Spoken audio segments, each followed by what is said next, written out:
What's up, everybody? Thanks for joining another episode of Double Tech. It's your boy Dave here with my co-host Q. We watched the Super Bowl 56 this weekend. Los Angeles Rams getting a dub in LA after one of the best halftime shows we've seen in a minute, right? Yeah, Snoop, everybody's getting turned in the living room. Right. And now we got Matthew Stafford, Super Bowl champion, Cooper Kupp, MVP. McVay and Donald got rings. I mean, this is storybook ending, Hollywood ending for these LA guys. Odell Beckham Jr. Odell, even though he didn't get to finish the game, ringed up. Scored though. Guy, he did his part.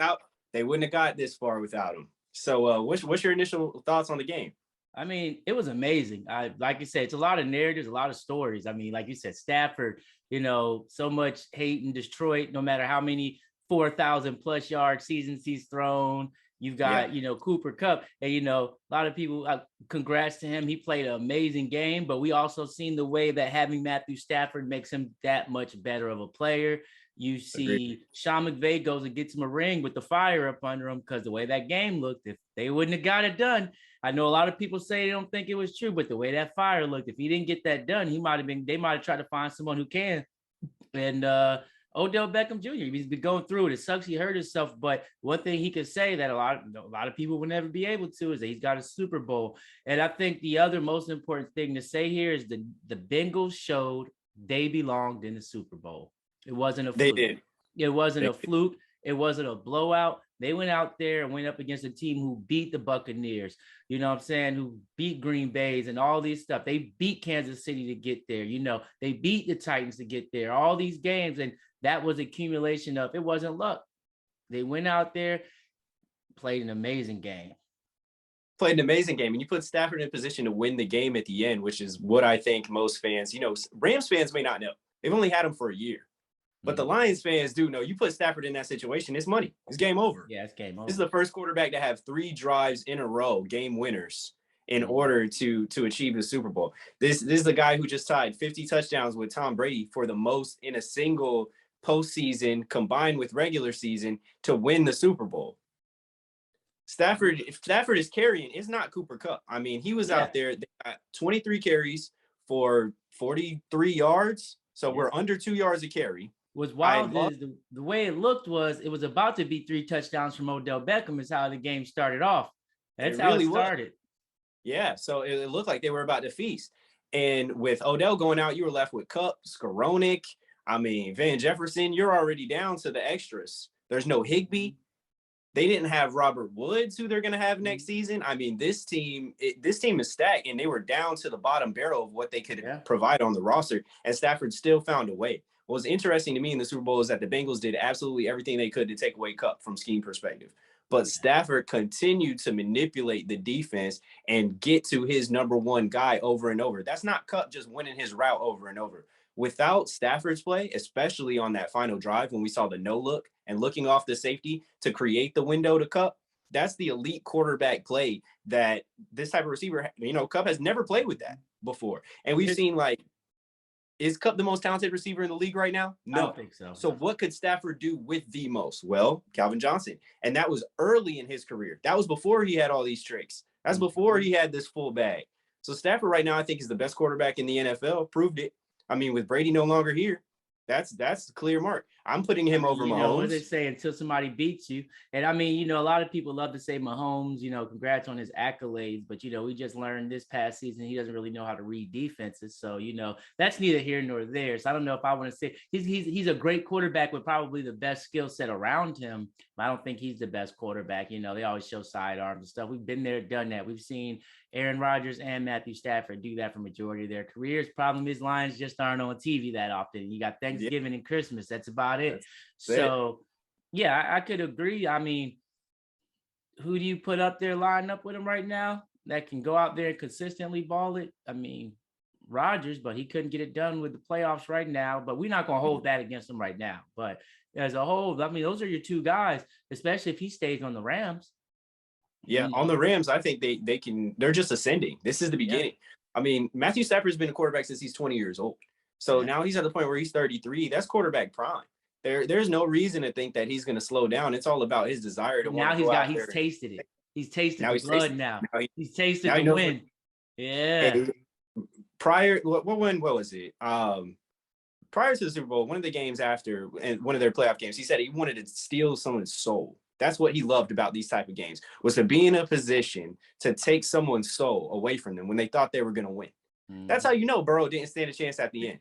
And you have to like highlight something too, though. The Bengals in many moments lost this game themselves too. So like, you know, they got key turnovers, which was what they needed in that game, and turned them into field goals. One turnover specifically, I mean, kind of crazy to me that like you get this guy Hargraves runs on the field, goes into the end zone, sends them back 15 more yards, like at the worst possible time. After a huge turnover, you go back 15, like things like that matter. You got this momentum going, you're ready to take the field and get going, and this guy knocks you back. That changes the entire game scheme, right? Starting on like your own 10 and starting on your 15, your 25, 35, like he literally took what should have been, in my eyes, that would have been the Bengals game winning drive if that goes right. Right. If he doesn't run out there, if they were to go, because you had the space to make plays. When they backed in on the 10, they had space to run it. They were just trying to get out of their own area. So it just boneheaded plays that we hadn't seen the Bengals make really in these playoffs.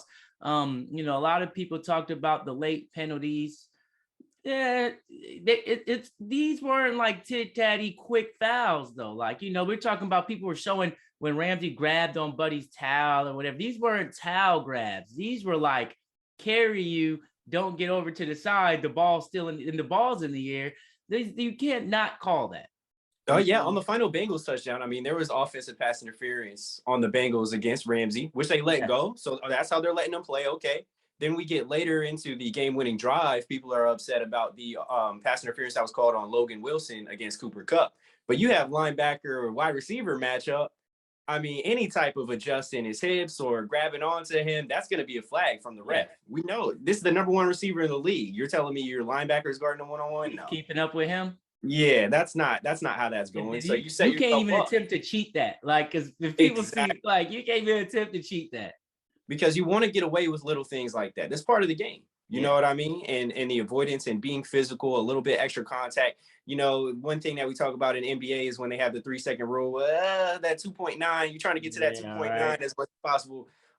With NFL, it's the same way. And it happens within the trenches. When you have a situation where it's number one receiver getting matched up against a linebacker, and that was the plan, someone's messing up coaching wise. And we saw that from both teams. The Bengals defense consistently, and then the offense of the Rams. Because running 23 times and not getting 50 yards, we should have abandoned that a long time ago. Abandoned it.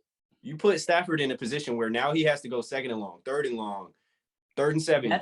And the Bengals did that really good, actually. I will say they found themselves in a lot of 3rd and short situations, which was the smartest thing they could do with that offensive line. More importantly, the right guard. I hate to point people out, but he was just his awareness. What I noticed from him was when the blocking was straight up, they weren't too bad. They were not so much a trash line as a mediocre line. But the second the Rams made that adjustment, started pulling Von Miller over, kind of behind Donald, taking it to the right guard, you could tell this man had no awareness to adjust. He didn't know anything was coming. He was just like, well, I'm on this guy. That's all I got to do is what they told me. And it killed them. But like I said, I think that was one of the best Super Bowls I've seen in a long time. Absolutely. I had more fun with that one because, when we saw San Francisco and the Chiefs, it was kind of like, really? That's how they came back? Like, man, San Francisco, what happened? I didn't feel like that happened. Honestly, a lot of people stopped watching that one midway through. And then they were like, oh, let me turn it back on because they're coming back.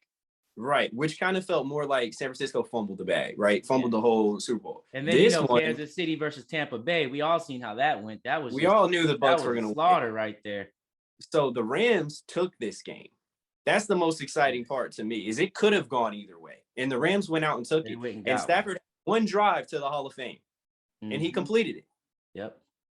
It was his moment. It's his chance. If you don't win, the narrative remains the same. You're a choke artist. You're Stat Padford, you're all this and that. Now, Hall of Fame, gold jacket, top quarterback in the league. That's the difference because when you're talking about the most clutch players in NFL history, this is one of the most clutch moments we've seen in 20 years. Yeah. Absolutely. especially orchestrating the entire drive by yourself without a running game. First year in a new team at that. The very first season. So your adjustment time is little to zero. You have to learn an entire new offense, which frankly, Stafford is probably more advanced in the offense right now than McVay is, based on what we've seen from the play calling. And the Rams QB is, it's not a generational talent here, guys, that we're watching. This is an all-time talent. Yeah. This is an all-time arm. This is if Mahomes wanted to be Brady and worked at that. Yes, he was trapped on the lines for 12 years. Yes, we didn't get to see the full effect of Matthew Stafford, but his very first season with out talent, of that situation. With just a team, with the team put together that can be competitive. That's the difference. And, you know, and it highlights that, like you said, it isn't like he got this team and he crawled and nailed his way here. You know, we don't want to dig and dive too much into that, but the Rams didn't crawl. He didn't crawl his way here. He threw all of the touchdowns in the Rams postseason. You know, all he ran for the 2 as well. So, you know, to highlight that he went out there and did what we expected of him. And he also has a team where he was able to play that good situational football instead of just trying to dig in for touchdowns. And, you know, he put himself in good position. The Rams put themselves in good position. It was an amazing win, an amazing game. You know, will we see them Bengals back next year? Will we see the Rams back here? Next year? Who knows? But I think both teams look good to have an opportunity. I'm not going to say that they will, because barring injuries, all that kind of thing. But there's not that many major questions. The Bengals are building. Yeah. So everything that they do is adding on. The Rams is going to be about which of these stars are you able to retain, and then how do you adjust afterwards. And also with the pending questions on Sean McVay, we'll see. But I'm just so beyond happy for Matthew Stafford and Aaron Donald. I mean, Aaron Donald has now solidified himself as one of the, you know, best defensive players of all time. If you want to have that conversation between him and Lawrence Taylor, you can have it. You can have it now. Previously, it wasn't viable. Now you can have it. And he's ascended past J.J. Watt, because how many times have we seen J.J. Watt just not even be? You could have a prime conversation with Watt, but you can't have a career conversation. No. Legacy-wise, Donald. I mean, I wouldn't, because Watt can't even go over Michael Strahan. There's a lot of guys that's going to go past Watt at this point just because of the injuries. That's true. That's absolutely true. And Donald was the one to make the plays on defense to match what Stafford was providing. He got the stop on the running play on the short yardage situation. He was the one that hit Joe Burrow on the 4th down in order to seal the game. I mean, Aaron Donald took over like we expected, like we've discussed on the show. And honestly, none of us are surprised. We got to the point where we were saying, hey, Aaron Donald and Von Miller 2 sacks. That's expectation. Mm-hmm. Von Miller started off quiet. I'm glad he found a way. Yeah. Yep. But please protect Joe Burrow. I mean, we got 7 sacks. We know this won't evolve in one season. You can't build an entire O-line in one season, but you have to start bringing pieces. Got the money. They need to figure it out, because 7 sacks, I mean, 19 sacks in the total postseason. That's the most, by far, is not close, because you can't win like that. That is not a strategy to win. And not the fact in the big games, you can pull out and you can, you know, attempt and try, but you can't. It's hard to win Super Bowls that way. Yeah. So Burrow playing as well as he did and keeping this as a 1-possession game throughout the entirety of the course of the game, although he was under that pressure, it just gives me even more faith in him as a future at quarterback. Really still believe in Joe Burrow. There was nothing to make me feel like he choked or he lost this game. Don't think that. I think the Bengals didn't show up in their entirety. I think the weak links got exposed, which we discussed were the O-line and Eli Apple. Yes, and sir. Eli Apple getting roasted right now. Roasted. We'll get to him next. We'll get to him on the next segment, because, you know, we got a lot to say about this clown. But that's our double tech. You guys let us know what you think about the Super Bowl. You know, whatever you want to talk about, MVPs or anything, give us some ideas. How you feel? Yeah, like and subscribe. We'll catch you on the next one.